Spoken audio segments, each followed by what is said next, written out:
Sales, marketing, RevOps, and customer success. It's sink or swim out there, and yesterday's strategies and tactics won't help you today.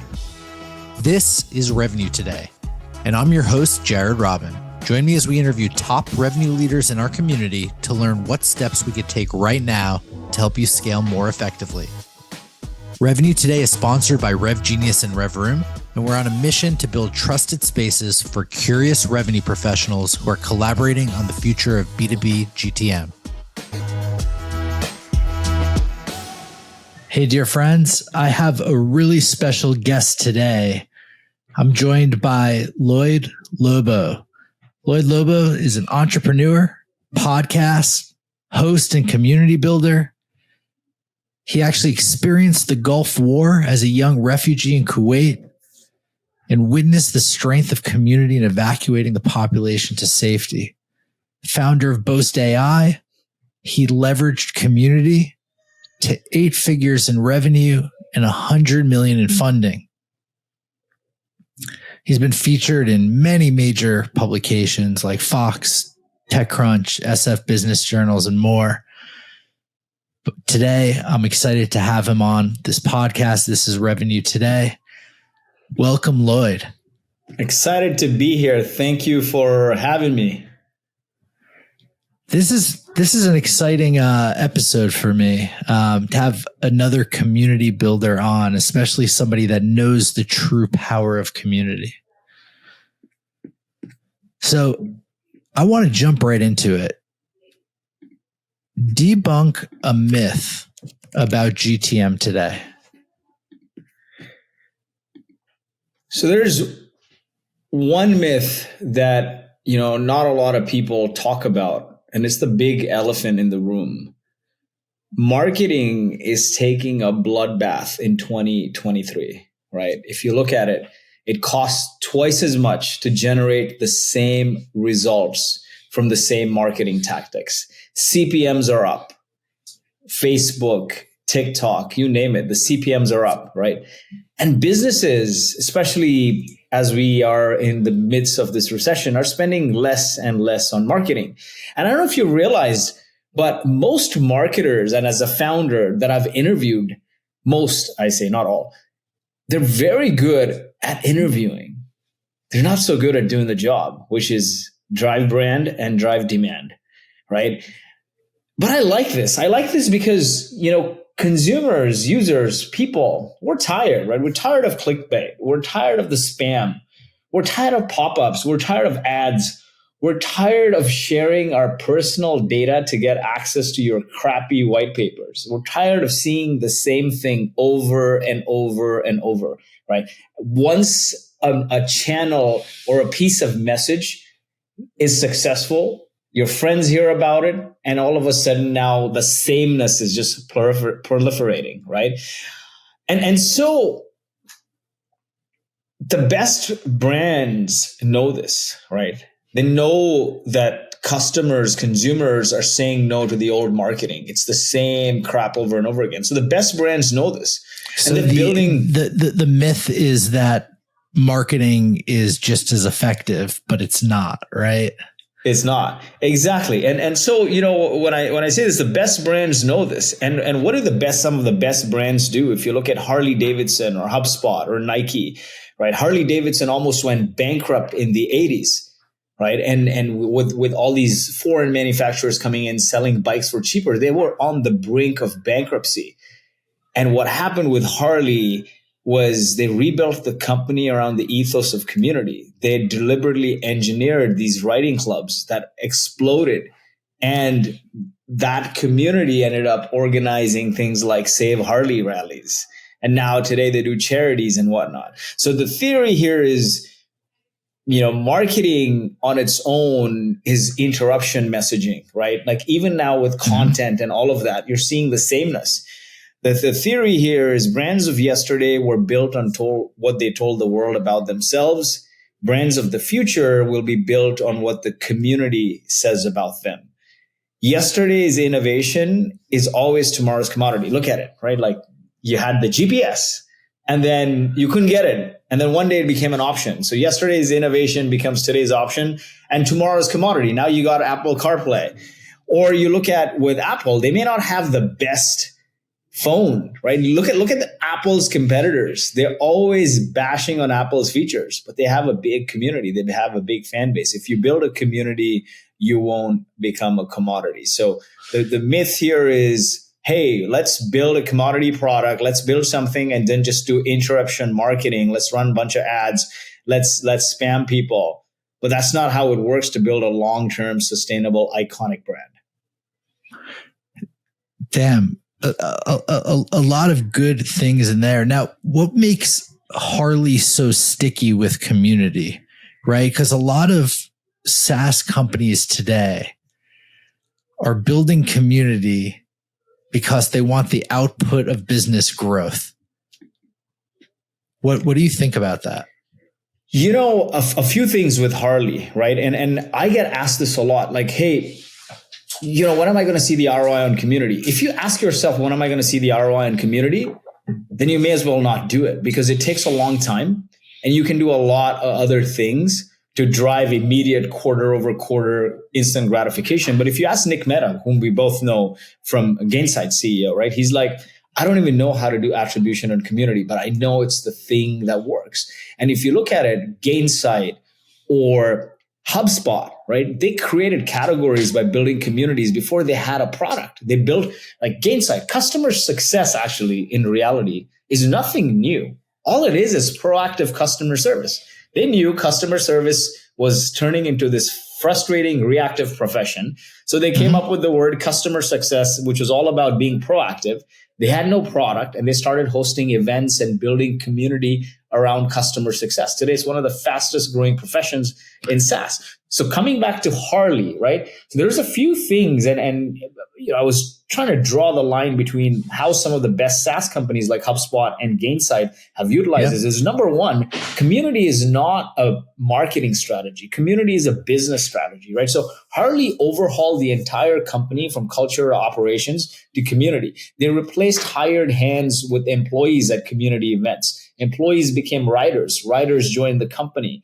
Everyone had to spend time in the community, joining these writer clubs, being a part of them, and bringing back valuable insights. So they leveraged this whole camaraderie amongst writers and positioned themselves as the only motorcycle maker that truly understood its ICP, right? So starting with the ICP, made community the business strategy, right? The second thing was, you know, you mentioned this ROI, right? With community-led businesses, it's all about serve your customer first, fall in love with your customer, make them successful beyond the product or service. The money will follow. That's exactly what HubSpot did. So I'm an engineer. I knew nothing about marketing. Okay, so this is 2005. I graduate engineering. I asked an entrepreneur, hey, what's the best skill I could learn if I wanted to be a founder someday? They're like, sales. I kid you not, man. My first job was cold calling. My background, my undergrad thesis was in collision avoidance on real-time vehicles, self-driving car algorithm. I gave up a career in engineering to make cold calls for a tech company. My parents are from India. They lost it. They're like, why is our son making $30,000 pounding the phone, dialing for dollars? Fast forward today, it's the best skill ever, right? Like one of the key skills.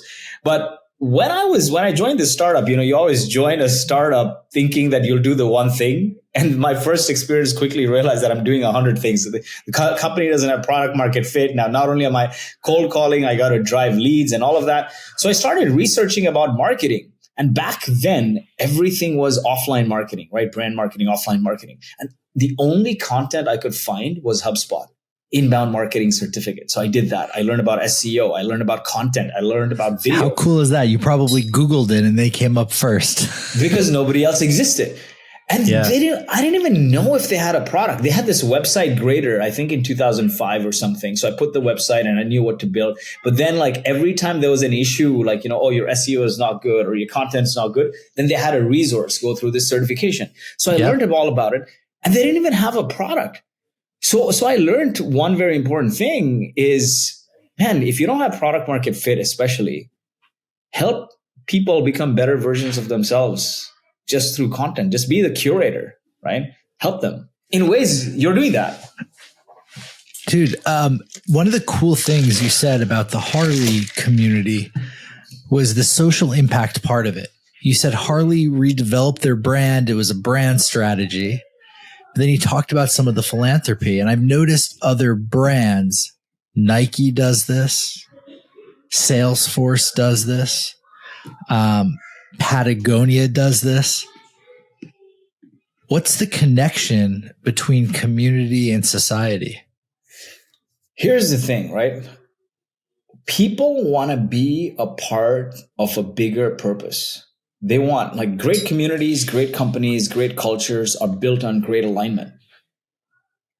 Especially in 2023, where, you can go and ride an Uber and you can do a couple gigs on whatever, Instacart or Upwork.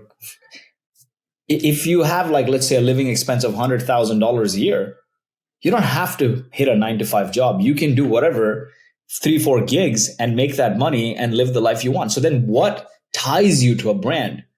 It's purpose. It's deeper purpose, right? And so that purpose is what drives people to invest their time, especially with community-led businesses. People are volunteering their time, man. Like, this, right? Like when you host events and your community, you get people to volunteer their time. People don't volunteer their time if it's just throwing a couple nickels in somebody's bank account. They want to volunteer their time when a business has a purpose that creates impact, because they may not be able to afford to create impact on their own, but by attaching themselves to a bigger impact, they are breathing that, living that, and it's their purpose now. And if you look at every iconic brand, it starts this way. Or religion, right? People listen to you. You have an audience. It's so funny. Whenever I go into detail about community at the deepest level, religion comes up.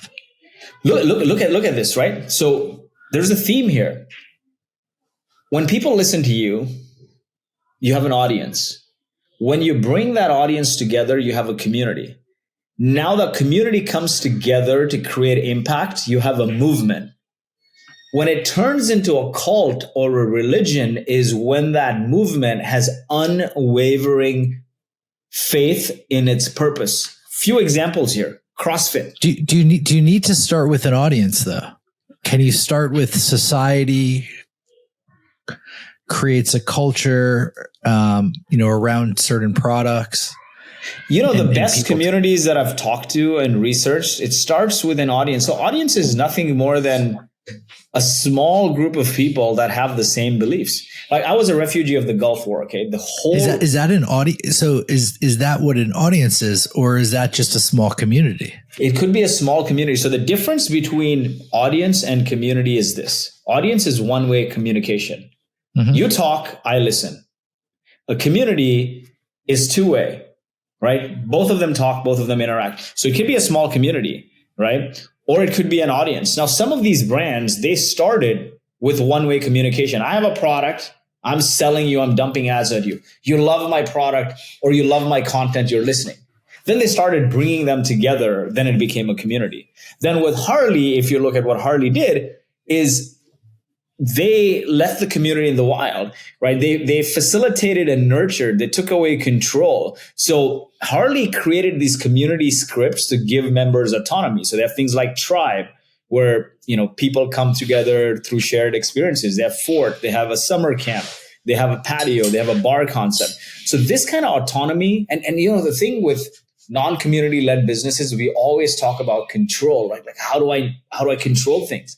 But if you optimize for control, you destroy communities. And so some of the best communities, they give members the control, right? Like you run it, you be in charge of your destiny. Open source communities are some of the most powerful, right? Exactly. Like GitLab. So, GitLab almost shut down in 2017. They had like this outage that took down a lot of their customers. And in I would like to say in like 24 hours or so, the community came together and like started supporting and building together. Another thing is Ruby on Rails, right? like created by Jason Fried and David. And they were building Basecamp, but they built this Ruby on Rails and put it out to the community. Now, some of the biggest brands use this, and this is a perfect example of movement, Wikipedia. right? Wikipedia. And they're using the product now to create more products, and that's how it becomes a movement. But when people feel deeply attached to the purpose and they have the autonomy, what do? They do things like saving the company, right? Like today, Harley folks not only single-handedly organized the Save Harley Davidson campaign, they had rallies to spread the word.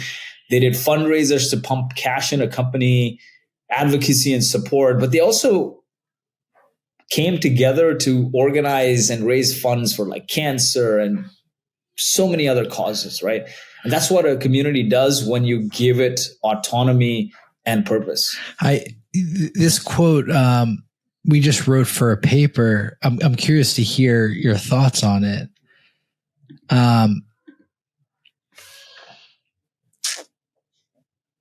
What's good for society is good for you, and what's not good for society will never be good for you.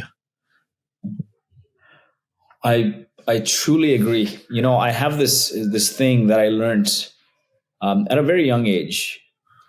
The war had hit in Kuwait. I was maybe 10, 9. Yeah, unpack that. Tell us a little about that. Let's dive in. And the funny thing was, I think I was a fifth grader. I can't remember, or going into fifth grade. I used to study last minute. I'm like a serial procrastinator. So I study last minute for a math exam. I show up, it's geography. I'm like, I'm fucked. Right? Like I'm like trying to cheat. Imagine a fourth grader trying to cheat. I used to write my answers on the book covers. You remember you had like book sleeves? It was too late, right? Because I go in with the math and it's like geography. So I'm like, it's game over. My parents are going to freaking, when I can't make the next grade at 4. And I'm like, something should happen. One morning, my mom wakes me up. She's like, hey, no more school. I don't know what we're going to do. The war has hit. My first reaction was, yes, you're never going to find out I failed. Then it sank in what had happened. Security had lapsed. There were no phones, no email, nothing at the time. And everyone was left to fend for themselves. So every building became a sub-community. What's a community? Somebody goes down, raises their hand, there's a problem. Others are like, yeah, we have the same problem. So they congregated and they're like, okay, you're going to watch the building from this time to this time. Secure, because there was a lot of looting, people breaking in and whatnot. And somebody's like, you know, my dad worked in the hotel. So he's like, I'll secure food and water for the building. And so every building became a sub-community like that. It was insane. And they coordinated efforts to contact their respective countries and schedule probably the biggest evacuation effort ever, right? And you know, I went on this bus from eventually when the buses were organized from Kuwait to Baghdad to Jordan, lived in the camps, refugee camps.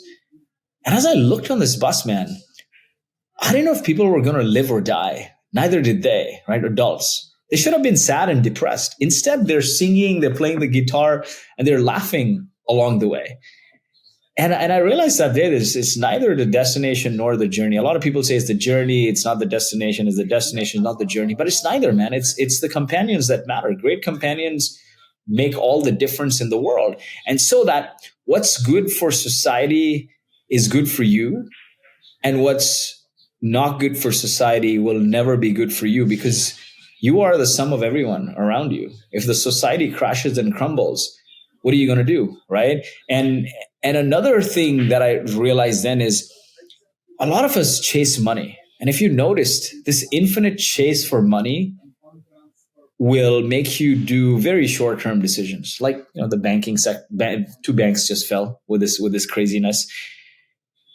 And a bunch of people, they focus on control, heavy control. When you choke control, especially as we look into the future, as businesses are getting more and more community-led, you destroy relationships.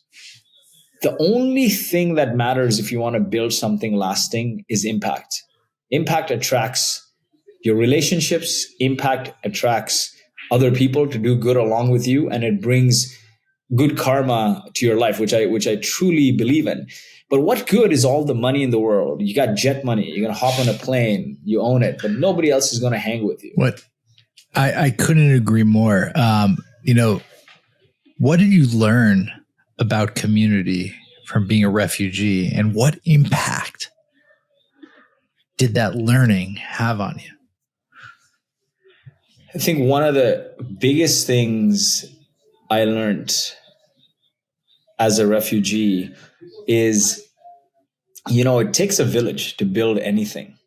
I mean, imagine this, right? Like, you're bombed and you don't know if people are going to live or die. In a matter of a couple of months, 2-3 months, most people evacuated out of there. So we are the sum of everyone around you, right? So that's the one thing. The other thing I learned is, and this, learning was reinforced as I talked to more and more companies and communities and people. There are like 6 common traits of every community, every successful culture. And I call it the camper framework. Right? So you saw this both in the refugee camp as well as Boast. As well as Boast, as well as Traction. Now on my podcast, I've interviewed hundreds of people. Yeah, right? Let's hear it. And so I look at that as like the step one is connection, right? What connection does is they foster genuine bonds, they build bridges, they nurture relationships. When people feel connected, it empowers them to support one another and grow. It empowers them to collaborate. Nobody's going to collaborate if they don't feel connection, right? Like if you're like, you know what? We're in it to make money. Let's do this. Let's do this together. Like if you don't feel connected, you're not going to come together, right? The second thing, and if you look at this as a very autonomous, and I can't describe it, like till today, I am yet to find a replication for what happened in the Gulf War, where the community evacuated the country. There's millions of people there, and every building became a sub-community. The security had completely lapsed, and all of a sudden, a couple of months later, buses are organized and we're leaving and we're all getting on planes to our respective country. That takes a coordinated effort, collaborative effort, but at a time when there were no phones and there was no email, there was no internet. Isn't that crazy? So the step one was notes passing, people talking to one another. Like word I guess the whisper, right? Word of mouth. Word of mouth is the most potent form of communication. Word of mouth. Word of mouth. So buildings next to each other, talking, word spreads, word of mouth. Then meetings and events started, gatherings started. People would go and do town halls and all of this.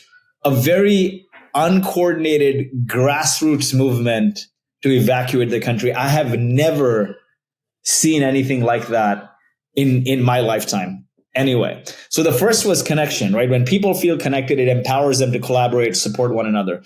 The other is autonomy. The best communities grant freedom and independence while encouraging responsibility. When people have the space to make their own decisions, they take ownership and drive things forward, right? If you look at Basecamp's another example. Basecamp, they champion a culture of remote work and self-management.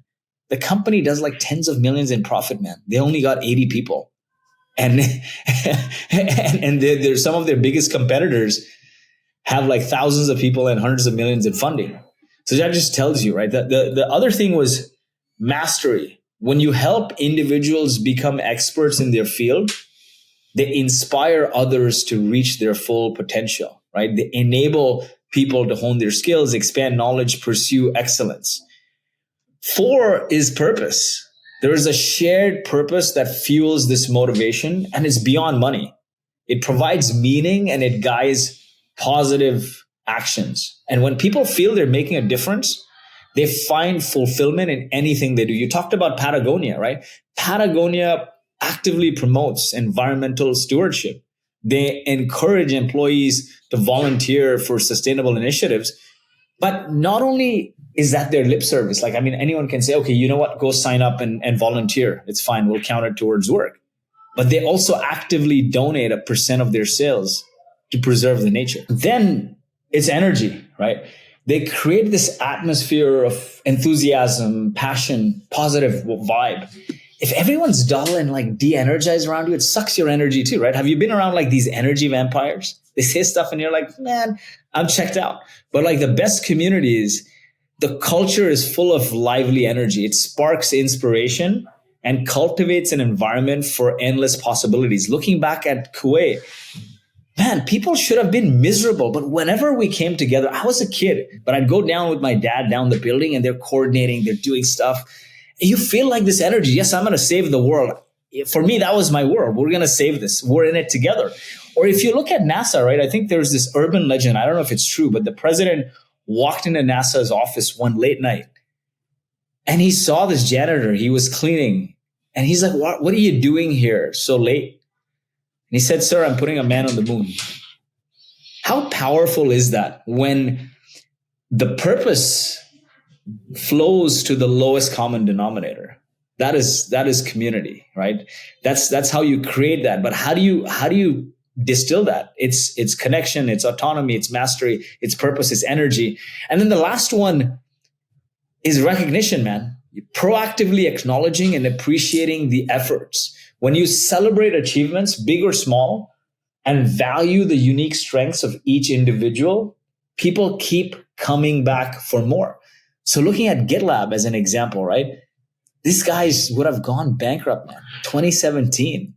Their whole servers, everything got taken down. Let's talk about Boast as an example.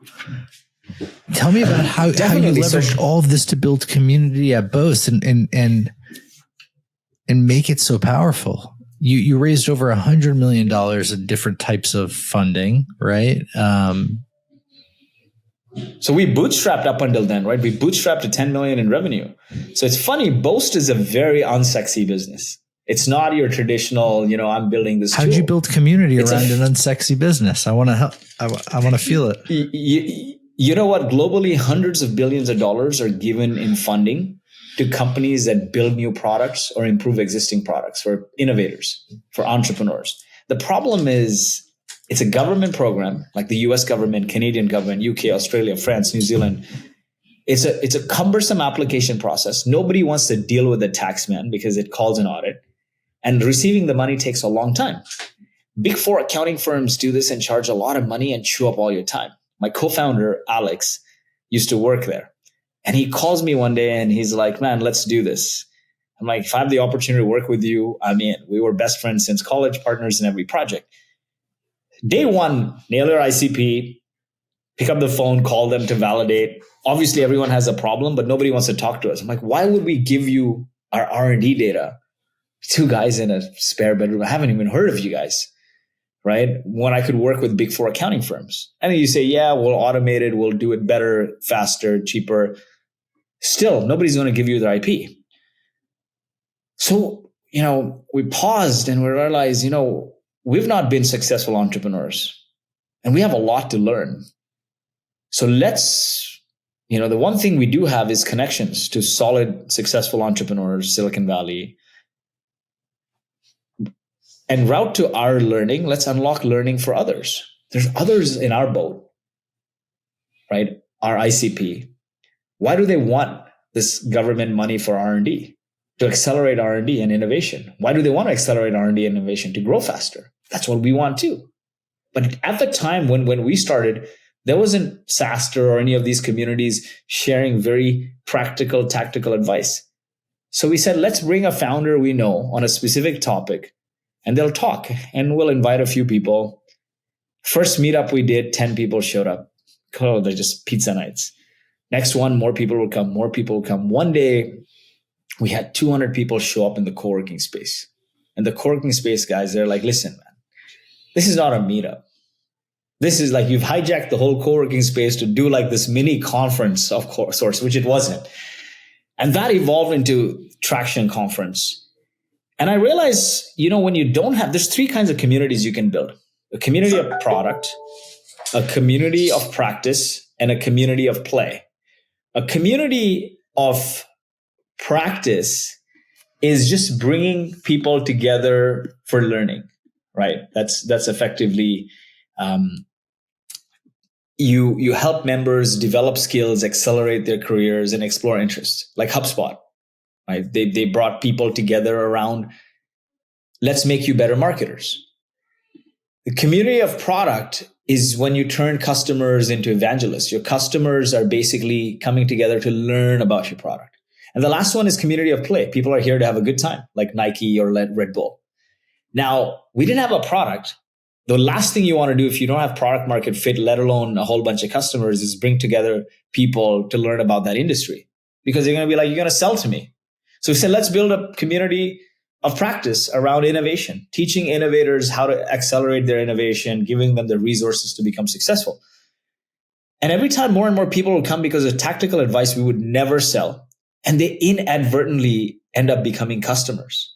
Over time, that evolved into the Traction Conference. We've had like Uber CEO, Twilio CEO, all these folks come speak at our conference. And as we did more and more events, there was a year where we did about 100 events between online and meetups, 2 webinars a week live. The more events we did, our revenue also grew. But I never had a way to attribute, right? This is a big problem with community and community-led businesses. And even like Nick Mehta at Gainsight would tell you, is most companies don't have multi-touch attribution. What happens is you go to an event, you like it, you forward the organization to somebody in your company. Your CFO maybe goes and downloads a white paper, passes it around to somebody else. And then finally, you got a call from the SDR and somebody else signs up. And the SDR and outbound gets the attribution, right? Community doesn't. So that was a thing we were never able to attribute. But one day when we were doing the DD for our round, they're like, man, you have this like curve. And why is this curve like all of a sudden going this way? Like just you hit this inflection point and curve. And then I mapped the events, the number of events we did when it started increasing from like, every month to every week and twice a week. And it mapped directly to that. It's like literally direct correlation, right? And the funny thing is it enabled us to bootstrap. We got to 10 million with maybe 35 people, no marketing. Community was marketing. So I was marketing. My job, I was like co-founder and head of community. And I kid you not, man, our investors came through that community. They hit me up one day. These guys, they were on a panel, and it was a growth equity fund out in New York. And they're like, we want to talk to the guy who runs this community. So get on the phone. They're like, hey, you know what? Would you be open to joining our venture partner network? We'll give you some carry if you pass us deal flow. And I'm like, guys, this is something I do on the side, right? I don't have the time to do this. I have a business to run. And they're like, what is your business? So I started explaining the business and how the community ties. And they're like, wow, you basically sell $100 bills for $20. Because think about it, Boast automates the process of getting this government money. And we started with automating that process. And then we realized that, the government still takes a long time to disperse the money, even if you automate it. So then we raised a $100 million fund, a credit facility to lend people that money faster. Now we have insights from their technical data. Like nobody collects technical data and marries it with financial and banking data. So now that we have this data, now we can not only get them funding for R&D, like SaaS funding, like MRR financing. This is R&D financing and R&D funding. But we can also give them analytics on what projects they should invest in, who they should hire. So R&D analytics. And so that excited them. And then they invested. So I feel I'm everything I am because of community. And community to me is just that. It's that connection, collaboration, autonomy, mastery, purpose, energy, and recognition, bringing people together around a common purpose. So a lot of people would tell me like, oh, you get people R&D money. I'm like, that's not my purpose. My purpose is to help innovators change the world. Every dollar spent in innovation, and I did a Bloomberg article on this, every dollar spent in innovation returns 20 to the economy. Vaccines, robots, clean drinking water is a function of innovation. But most innovations die on the vine. In the last 15 years, more than 50% of the Fortune 500 companies have also evaporated because they don't innovate. And so we're here to help people get the funding and the resources so they can innovate faster. And that was the purpose, helping innovators change the world. I'm curious, you have your North Star metrics for your business, and now you have a tag along community. What are the KPIs that are unique to that community that you set to show health and moving in the right direction for the overall entity? There's a lot of stuff that's said around community, right? Like, which is everything from bringing people together to making sure they have a good experience to making sure they stay. And there's a lot of tooling and knowledge around metrics, which I found like really hard for me to distill, especially with the community. So I'm like, how do I make this simple? Because Traction is a very volunteer run community. And the other thing is we didn't call it the Boast community. Again, going back to that theme of community of product, community of practice, community of play. It was a community of practice. So Traction, every entrepreneur, every innovator wants traction. And so our last conference had 60 volunteers. We have a team of like 1.5 people, right? And so how do you proliferate that? Like, your purpose is easy, right? Your purpose, your vision, your values, right? Purpose is like, why do we exist? The vision is what will the world be as a function of our work? And the values is how do we behave? That's important. But then also you need a set of metrics that, when people are doing free work for you, they don't think in terms of acquisition, activation, retention. You can't like get through to them, right? So the metrics were, do they show up? Do they stay? Do they pay? Do they bring their friends? And are we making money? Very simple, right? Do they show up? Can we get somebody to show up for the first time? Can we deliver a good enough experience that they stay and keep coming back? Do they love it enough that they bring their friends every time they come, right? So it's growing. Do they pay? Like, are there versions of it do they get enough value that if we have a premium offering, they'll want to pay for it? And can we make money? So those things were easier to distill because think about it. This is not the volunteers coming were from various walks of life. It's just not SaaS people. So saying, acquisition, activation, retention, like there are all these SaaS metrics that go above people's head. And so breaking it down in the most simple, stupidest English was like, yeah, we're getting more people to come. We're getting more people to stay. Like John brought like 3 friends, or Mary came with like 17 of her colleagues. Like that kind of conversation gets distilled because it's humanized, right? So I think with community, it's not about having metrics, but it's communication. Communication is the thread that stitches all of that, right? Connection, autonomy, mastery, purpose, energy, recognition.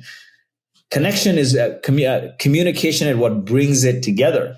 And the best way to communicate is to communicate in a language that is easily understood by a 2-year-old. So even my daughter can say, yeah, more people came, Dad. They had a great time. I brought some of my friends and they had a great time, and she's 9. What keeps you up at night as a community and company runner? What used to keep me up at night probably doesn't keep me up anymore, right? There was a time where I chased a different definition of success. It was all money, right? When I say money, meaning company's doing well, employees are happy, right? Employees are happy, shareholders are happy, customers are happy. Now, as a function of doing that for 10 years across a couple of failed startups and both doing well, I realized I neglected my family and which is my first community. I didn't spend any time with the kids growing up, not with my wife. And I ended up very sick. I almost died of COVID. I was hospitalized. And that was the realization that I gave so much to everyone around me. I neglected the people, my first community, my parents, my wife, my kids.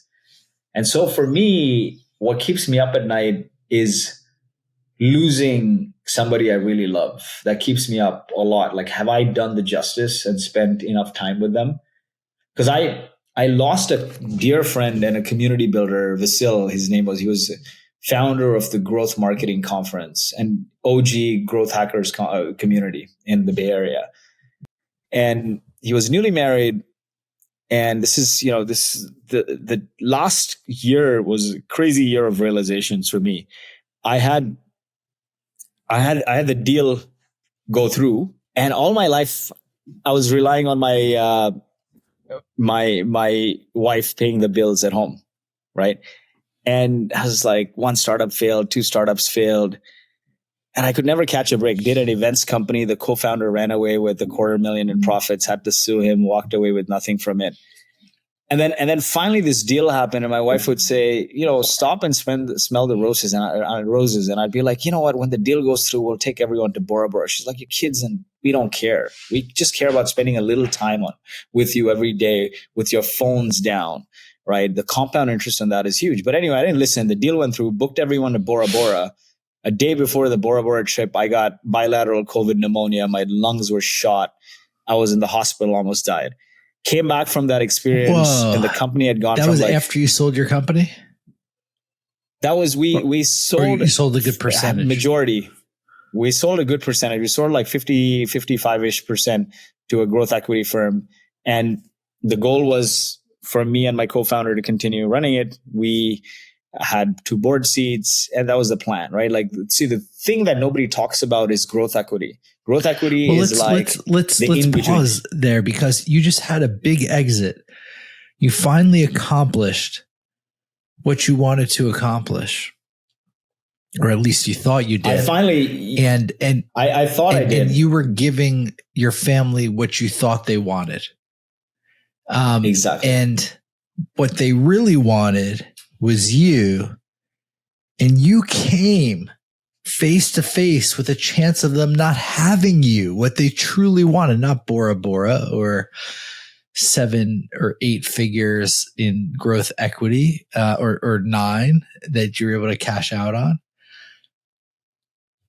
How crazy is that? Did that moment change your life?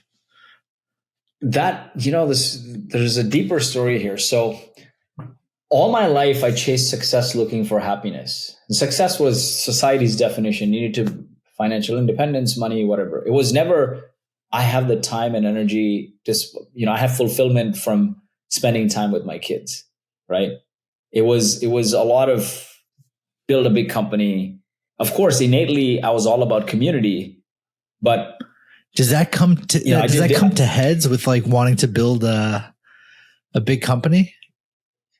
Ultimately your values take over, right? I'm a community first, impact first, not money. And it's funny, I don't read agreements. Everything is word of mouth.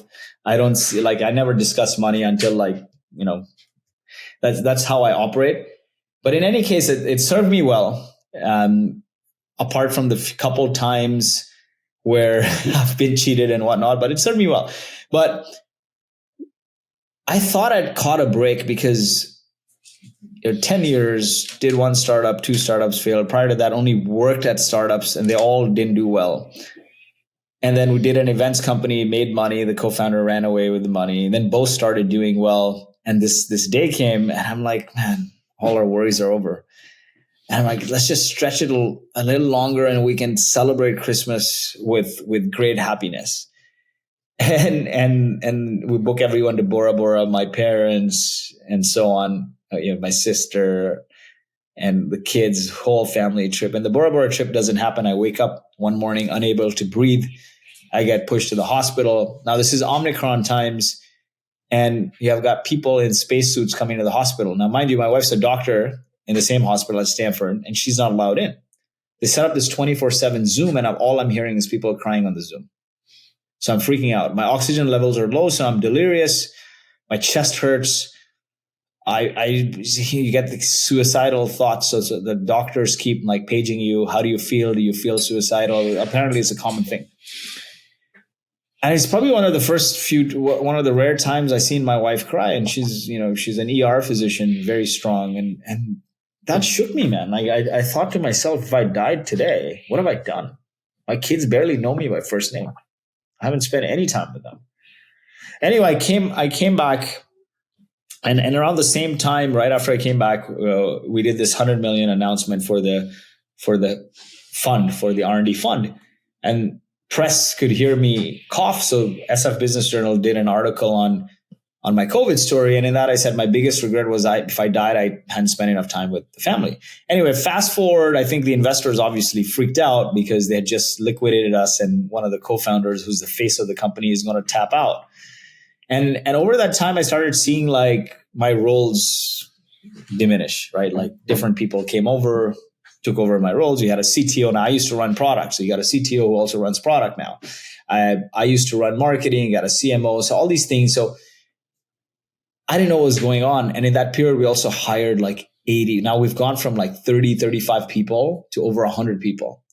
August comes around, my 9-year-old, she was 8 at the time. She's like, Dad, everything you said in that press article is a lie. You've gotten much worse. I barely see you anymore. What happened? And I said, sweetie, like we've got 100 plus people more. You got to make sure that things are on the right track. So we do right by those who put their belief in us. And she said, Dad, why don't you just go and work for somebody who thinks like that so I can have my dad back? That shook me. Obviously didn't learn. A couple of weeks later, I'm at an offsite, not in California now, in Texas. And my phone's always down. I pick up the phone. There's like 20 missed calls. It's my wife's best friend. She's like, you're such an asshole. For the third time, your wife's in labor and you're not around. Come back. So I take the next flight. By the time I make it just in time to see the birth of my third kid. And in that same vein, right, I'm like a pirate. I'm a 0 to 1 guy. That's all I've been. All my career has been 0 to 1 early stage startups. And now I come back from COVID. I'm in this company where we got Navy, not pirates, right? More bigger company, like CTO from a $10 billion company exactly, CMO from another multi-billion-dollar company. So all these big wigs in the company. And my view was I couldn't operate at that level. So I was at loggerheads with them, obviously, because I'm used to doing things, executing. I was like a super IC in many ways, right? You know, we all as founders have these inflated titles, CEO, whatever, president. They're all inflated titles because when you're an early stage startup, you are an individual contributor. At every single role. When you hire 2 people. At every single role. Every single role. When you hire a few people, you become a manager. When you hire a manager to manage those few people, you become a VP. You might never become a manager because you might just hire somebody that is that manager and you could stay that founder. Exactly. Right. And so I was having this great conversation with Jason Fried, CEO of Basecamp, and he said a founder and CEO are 2 titles that are at loggerheads with each other. It's like having the title Chief Luddite and CTO in the same title. Because a founder's job is to inject risk in the business, and a CEO's job is to stabilize the business. So they're at loggerheads with each other. And so me and my co-founder operated really well. He's the CEO, I was the president, and I was in charge of new markets, new tech, anything new strategies. And that was a fun job, reinventing myself in the job. But now I see all these Navy SEALs in the company, and they want to hire people to do the job. And they had one way of doing it. I'm not saying that's right or wrong, but I was at loggerheads. Took the creativity out, didn't it? Yeah. So I was at loggerheads. I truly believe in more generalists can stretch longer. But that strategy is working great for us at Boast. I mean, the company has doubled, more than doubled since we did that deal. Anyway, I was at loggerheads board meeting. And board meeting comes around and I'm like, you got to fire all these execs. And they're like, listen, you've had a very stressful year. You've had a very stressful year, right? Almost dying of COVID, just had a kid. Why don't you take a paternity leave? And when you come back, we'll figure out a role for you. When you tell a founder, take a paternity leave, it's like the writing's on the wall. They're like, take a paternity leave and here's some paperwork for you to sign. The paperwork didn't come. They didn't give me the paperwork though.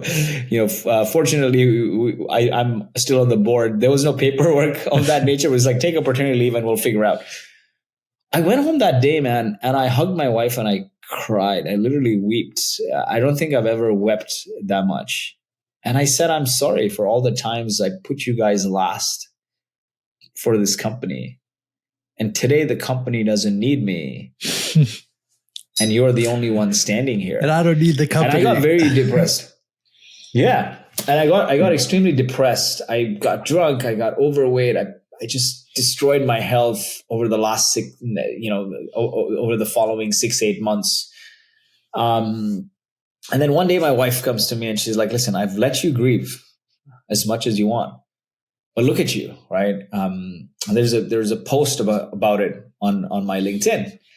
And she's like, if something happens to you, we're going to be left holding the bag. Plus, this big community you built, you're not going to be able to do service by that community. And that day, coincidentally, I was having lunch with Atlassian's president, Anu. And she's like, there was a time where she felt really burnt out and she went to resign with Mike Cannon Brooks. And he said, take a sabbatical, don't resign. And so she took the time off to do, hang out in Tacoma Desert and do animal rehabilitation, went to Antarctica and came back to become the president of this company. She told me self-care is never selfish. It's the only way you can create value in the world. So do it. And that night when I went home, I was unable to sleep.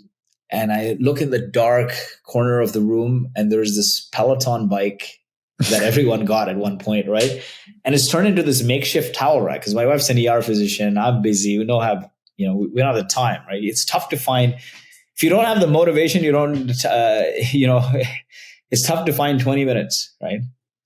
It's tough to find 20 minutes. And so I dusted off because now I'm driven by these words from my wife, from Anu at Atlassian. Hop on the bike. Instantly, the instructor that comes on, I feel deeply connected to her. Coincidentally, you find another community. I find another community. And the first step, actually, pure coincidence, she was just coming off pregnancy and she couldn't ride as fast. And she felt like, she's like, I feel like crap. I'm feeling low and I don't feel as strong. I can't ride. And then she says something. She's like, self-pity is toxic. Cut that shit, right? It's one crank, one shift, one walk around the block. I can. And those words kept coursing through my veins. And this Eye of the Tiger from Rocky was playing in the background. Dun, dun, dun.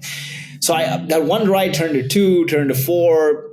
And again, Peloton was this camper, right? Connection, because I felt so deeply connected to the people on there. It was the instructor, the people high-fiving on the side. There was autonomy because I'm in charge of my own destiny there. There was mastery. With each ride, I'm getting better and better, right? And purpose. I mean, what better purpose than I'm now playing the long game of good health so I can, spend time with my family and business. Energy. I mean, the music, the high-fiving, all of that. And then the last thing being recognition, people, one, recognizing you, two, them proactively sending you rewards, badges, streaks. So I was hooked, man. Like Peloton became my lifeline. And over time I added weights and other forms of working out. And then it became a morning ritual. Now I wake up every day. I give thanks for something good that happened in my day. I play Eye of the Tiger, bang out 50 push-ups or as many as I can, and then go for a workout. But, the 4 times the community has been there for me, 4 or 5 times, is 1, the Gulf War refugee, 2, traction in building to financial independence, building a successful company. 3, we were expecting twins and one of our babies passed in the womb and we had to pull the other one 5 months early. She spent 100 plus days in the incubator. And there was this physicians moms community, which is 100,000 members in 100 plus different countries. And my wife heavily relied on them to get the energy and support and see other moms who had gone through the same thing and now they're thriving kids. So that kept our motivation going. And then when I end up, no money in the world will save you from your own mind, right? When I went through mental health issues, the Peloton community saved me. So when I sat there with nothing to do and now relaxed and rejuvenated, I said, you know what? I owe it to give homage to the community and all the people, all the community builders out there. And so I ended up writing this book, From Grassroots to Greatness, 13 Rules to Build Iconic Brands with Community-Led Growth, with stories from hundreds of communities and brands. And that was my sort of give back to the community. But you're right. Every time I look around, even your kid, even looking after a kid, man, it takes a village, right? Like your school, your parents, your family, that's all your first community. Yeah, man. Everywhere you look. Now, if you were to give one piece of advice to somebody just starting to integrate community in their go-to-market strategy, with everything you've learned, what would it be? I think the most important thing where it all starts is with your ICP, right? So the first thing is figure out who it is. Find your people, who it is that you're targeting. It's better to be an inch wide and a mile deep when you're starting out than a mile wide and an inch deep. I'll give you an example. Have you ever gone to a party and then you walk in, you don't recognize anyone, you got to jump through hoops to meet the host, and you have no meaningful conversations and you just leave, right? That happens. But then you've gone to a party and the host opens the door for you. He or she introduces you to her friends. They pour you a drink and you're having a good time. And next thing you know, it's time to leave, but people are still hanging out on the porch outside. Sure. They're hanging out by the car, right? And that to me is community. And to engineer that, you need to hone in your ICP. You need to figure out who they are, where they eat, breathe, drink, sleep, understand their pains, their aspirations. Because if you solve for that one person and get them to show up, get them to stay, get them to keep coming back and bring their friends, everything will expand from there. A lot of people start with, I want to build a community, but they don't think about the ICP. They don't think about, how do I deliver value to this RCP? How do I do one thing? Everyone starts with, let me start a Facebook group and dump a bunch of people. They don't think about the people. How about that? They start a community. They don't think about their brand. And they don't think about without thinking about the people. And their profits without thinking about the people. And you can't have a community without people, right? If you look at it, Facebook, a lot of bad things being said about Facebook right now, but they're doing some good. They're piecing themselves back together, I think. But you know what? They were the OG in the game, right? They crushed community first. When there was MySpace, the first to really, really grow it. Yeah. The first to really, really grow it. Again, it's the first community. When Facebook launched, it was only for Ivy League schools, right? Yep. They did it for Harvard and made the use case perfect for Harvard and then expanded from there. Had they launched it to everybody in the world, like MySpace, who knows if they would have been as successful as they are today, right? And so there's that thing is, start with your audience, make it perfect for somebody, deliver value, get them to love it. They'll tell their friends about it. The word of mouth, as you say, will spread and more people will want to join and then open it over time. So start with the people. And Lloyd, what is the meaning of life? The meaning of life is, taking you back to that first thing I started with. I was sitting on this rickety, broken bus going from Kuwait to Baghdad to Jordan in this refugee camp. On the highway of death. Buses were bombed all over. We weren't sure we were going to live or die. And as I look around the bus, people were laughing and singing and playing the guitar. And I realized it's not the destination or the journey, but it's the people that matter. It's the companions that matter the most. You could be on a shitty journey on the way to hell, but great companions make it memorable. To me, that is life. It doesn't matter now. I've lived in 9-10 different cities, from Dubai to Kuwait, Austin, Vancouver, Calgary, Toronto, San Francisco. Man, you could be in a mansion in the Hamptons with no companions. You're going to be miserable. Lloyd, that's a mic drop moment. Thank you so much for your time today. We had an incredible conversation on community, on life, on evolution of goals and dreams and realizing what's important. We focused on the people today, man. Thank you so much, man. Thank you so much. I enjoyed the conversation. Great questions. I appreciate you, man. I appreciate you doing this. Thank you for hosting me. This is another great episode of Revenue Today. If you liked it, you learned something, share it with others. We'll be here next week. Thank you so much, Lloyd, again. Awesome. Thank you, friends, for joining me. That was another great episode of Revenue Today. If you're looking to listen to more episodes or for the show notes, go to revgenius.com. For all my friends in the RevGenius community, it was awesome to spend this time with you. Please DM me any feedback or ideas for future podcasts in our Slack channel or on LinkedIn. If you're not in RevGenius, join us. It's revgenius.com. It's free and it's fast to join, and really for all levels of revenue professionals. For senior leaders, we just launched a private community just for you called RevRoom. We know it gets lonely out there, and we've built a tight-knit group of senior leaders collaborating on the future of B2B go-to-market. Looking forward to seeing you all there.